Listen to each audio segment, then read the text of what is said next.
Welcome to our channel the Bengal computer tutorial. আজকে আমি চলে এসেছি উইন্ডোজের কয়েকটি দুর্দান্ত টিপস নিয়ে, যেগুলো কিন্তু আপনাদের কাছে সম্পূর্ণ নতুনও হতে পারে। তো এগুলো কিন্তু আপনাদের প্রতিদিনের কাজকে অনেকখানি সহজ করে তুলবে। তো ভিডিওটি স্কিপ না করে আশা করি শেষ পর্যন্ত মনোযোগ সহকারে দেখবেন। তো দেখতে পাচ্ছেন আমি বর্তমানে কম্পিউটার স্ক্রিন রয়েছি। তো এখানে আপনাদের সমস্যা হয় যেটা যে এরকম আমি অনেকগুলো ধরনের এখানে আমি উইন্ডোকে ওপেন করে রেখেছি। এবার আপনার এখান থেকে যে উইন্ডোটা দরকার একটা উইন্ডোকে আপনার দেখার প্রয়োজন হচ্ছে। তো এর জন্য কী করতে হয়, আপনার প্রত্যেকটাকে এরকম মিনিমাইজ করতে হয়। তো এর ফলে কি হয়, আপনার অনেকটা সময় চলে যায়। তো এটা না করে আপনার একটা নতুন টিপস দেখাবো। ধরুন আমি এখান থেকে এই গুগল ক্রোমের ব্রাউজারটা এখানে রয়েছে, দেখতে পাচ্ছেন আমার মাউস পয়েন্টারটা যে ট্যাবের উপর রয়েছে। তো আপনি ধরুন এই ট্যাবটাকে ফুল স্ক্রিনে দেখতে চান, তো এগুলোকে আপনি মিনিমাইজ না করে জাস্ট এই ট্যাবের উপর ক্লিক করে এটাকে 2-3 বার এরকম সেক করবেন বা ঝাঁকাবেন মাউস পয়েন্টটাকে। দেখুন আপনার এটা কিন্তু ফুল স্ক্রিনে চলে গেছে এবং দেখুন সব কিন্তু অটোমেটিক এখানে মিনিমাইজ হয়ে গেছে। দেখুন পুরো আপনার ডিসপ্লেটা ক্লিন হয়ে গেছে এবং জাস্ট ওই পেজটাই কিন্তু ওপেন থাকবে। এইভাবে আপনার আর মিনিমাইজ করার দরকারই নেই, যেটা প্রয়োজন হবে সেটাকে জাস্ট সেভ করবেন। ঠিক আছে,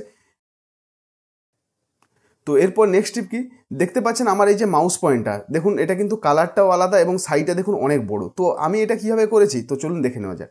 তো আপনিও কিন্তু চাইলে এইভাবেই কিন্তু আপনার মাউস পয়েন্টারের লুকসটাকে পরিবর্তন করতে পারেন বা মাউস পয়েন্টারকে বড় করতে পারেন। তো কীভাবে এটা করা যায়, তো দেখুন এর জন্য আপনারা প্রথমে এই সার্চ বারে গিয়ে এখানে সেটিংস সার্চ করতেও পারেন, অথবা এই স্টার্ট বাটনে ক্লিক করে দেখবেন এখানে সেটিংস বলে একটা অপশান রয়েছে। এই সেটিংস অপশানের উপর ক্লিক করবেন, করলে দেখবেন এখানে একটা সেটিংসের পেজটা ওপেন হবে। এখানে দেখুন লেখা আছে ইজ অফ অ্যাক্সেস, জাস্ট এই অপশানের উপর ক্লিক করবেন।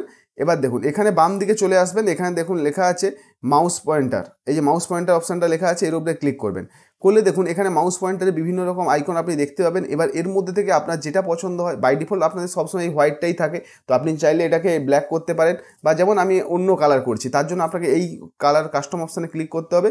এবার দেখুন নিচে নিচে অনেক কালার শো করবেন, আপনি যেটাতে ক্লিক করবেন আপনার দেখুন মাউস পয়েন্টারের কালারটা আমি যেটাতেই ক্লিক করছি এবং সেই রঙটাই কিন্তু মাউস পয়েন্টারের কালার হিসাবে চলে আসছে। আর এই যে উপরে চেঞ্জ পয়েন্টার সাইজ আছে, এখান দিয়ে আপনি এটাকে বড় করতে পারেন। দেখুন যত বড় করবেন তত আপনার মাউস পয়েন্টারের সাইজটা কিন্তু বড় হয়ে যাবে। তো আর যদি ছোট করেন তো এটা ছোট হয়ে যাবে। বাই ডিফল্ট এটা 1 নম্বর সাইজে থাকে, তো আপনি এইভাবে কিন্তু চেঞ্জ করে নিতে পারবেন। তো এর ফলে কী হবে, আপনার মাউস পয়েন্টারের লুকসটা সম্পূর্ণ পরিবর্তন হয়ে যাবে। তো এবার টিপস থ্রিতে কী করবেন, তো দেখুন আমি ধরুন এখানে মাইক্রোসফট ওয়ার্ড একটা পেজ নিচ্ছি। যেরকম আপনারা যখন টাইপ করেন, ধরুন আমি এখন ধরুন আপনাকে কিছু টাইপ করে দেখাচ্ছি।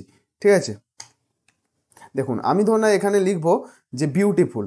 তো আমি এই যে কঠিন কঠিন যেগুলো বানান হয়, যেগুলো ইংলিশ ল্যাঙ্গুয়েজে যে বানানগুলো হয়, হয়তো আপনাদের অনেক সময় কী হয় এগুলো মনে রাখতে সমস্যা হয় বা এগুলো জটিল হওয়ার কারণে হয়তো কিছু কিছু স্পেলিং মিস্টেক হয়ে যায়। তো আপনি এবার থেকে দেখুন বানান যদি নাও জানেন তাহলে কিন্তু দেখুন আমি এখানে BA লিখলাম, দেখুন সঙ্গে সঙ্গে আমাকে কিন্তু এখানে সাজেস্ট করছে যে বিউটিফুল। কিন্তু আপনি যখন নর্মালি কম্পিউটারে টাইপ করবেন, ওয়ার্ডে হোক নোটপ্যাড হোক যেখানে টাইপ করেন, দেখেন এরকম কোনো স্পেলিং সাজেশন আপনার কিন্তু আসবে না। এটাকে আপনাকে সেটিং করতে হবে। যেমন দেখুন আমি এখানে জাস্ট ক্লিক করে দিলাম, আমার কিন্তু লেখা হয়ে গেল। এরপরে এমন কি আপনি যে গ্রামাটিক্যালি যে কোথায় ভার্ব বসবে, প্রিপোজিশন যাই হোক, সেগুলো কিন্তু অটোমেটিক আপনাকে সাজেস্ট করবে।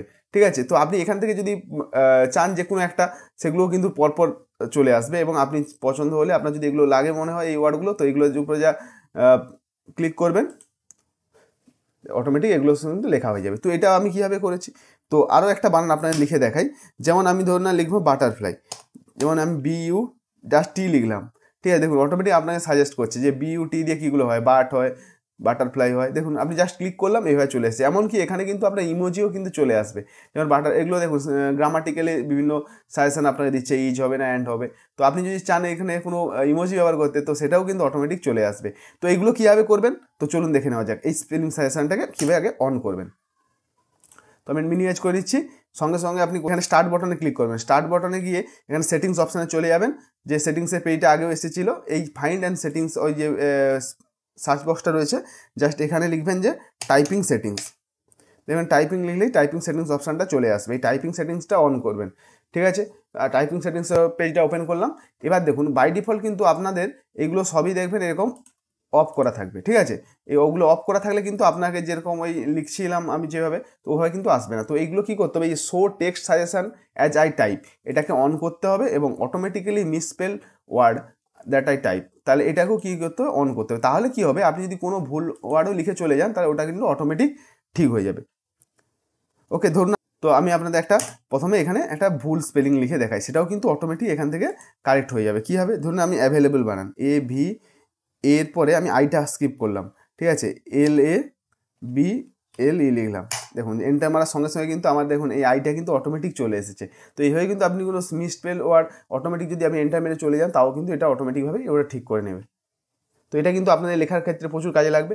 তো এরপর আমাদের 4 নম্বর টিপসটা কি যে যদি আপনার কম্পিউটার বা ল্যাপটপটি কোনো ভাইরাস এফেক্টেড হয়ে থাকে, অর্থাৎ যদি ভাইরাস ফাইল অনেকগুলো থেকে থাকে, তো আপনার দেখবেন অটোমেটিক কম্পিউটার বা ল্যাপটপটি যদি স্লো হয়ে যায়, তো আপনি কিন্তু কোনো রকম কোনো অ্যান্টিভাইরাস ডাউনলোড না করে এটা কিন্তু খুব সহজেই কিন্তু এই সমস্যার সমাধান করতে পারবেন। কারণ আপনার উইন্ডোজেই দেওয়া রয়েছে প্রথম থেকে ভাইরাস স্ক্যান করার জন্য অ্যাপ্লিকেশান। তো এর জন্য বাজার থেকে অ্যান্টিভাইরাস কেনারও প্রয়োজন নেই, ডাউনলোড করে ইনস্টল করারও প্রয়োজন নেই। তো কীভাবে আপনার কম্পিউটার বা ল্যাপটপকে স্ক্যান করবেন?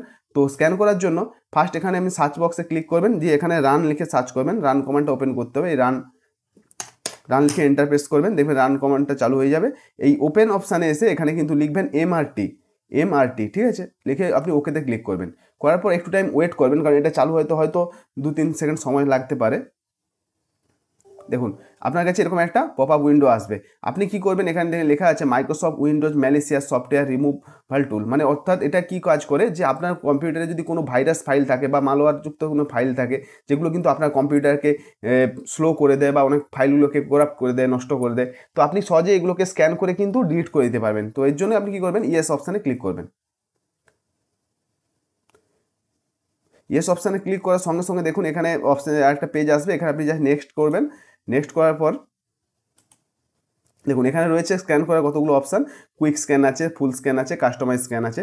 যদি আপনি চাইলে, যদি আপনার কম্পিউটার যদি খুবই স্লো হয়ে যায় তাহলে আপনি ওটাকে ফুল স্ক্যান করে নেবেন, আর যদি মোটামুটি একটু ফাস্ট থাকে, হয়তো কিছু কিছু কাজ বা কোনো ফাইল করাপ্ট হয়ে গেছে, তো আপনি এটাকে কুইক স্ক্যানে গিয়ে জাস্ট নেক্সট করে কিন্তু এই স্টার্টিংটা এভাবে কিন্তু দেখুন এটা চলতে থাকবে। এর পুরো আপনার কম্পিউটারে যদি কোনো ভাইরাস থাকে বা ভাইরাসযুক্ত ফাইল থাকে, মালয়েশিয়ার সফটওয়্যারগুলো থাকে, সেগুলো কিন্তু একদম স্ক্যান করে উড়িয়ে দেবে। তো এর ফলে কিন্তু আপনার কম্পিউটার বা ল্যাপটপটা কিন্তু খুব সুন্দর ফাস্ট হয়ে যাবে। তো এই ছিল আজকে আমাদের ভিডিও। তো যদি ভিডিও টিপসগুলো ভালো লেগে থাকে তো অবশ্যই ভিডিওটিকে লাইক করবেন এবং চ্যানেলটিকে সাবস্ক্রাইব করে রাখবেন আরও নতুন নতুন অনেক কিছু টিপস শেখার জন্য। ধন্যবাদ।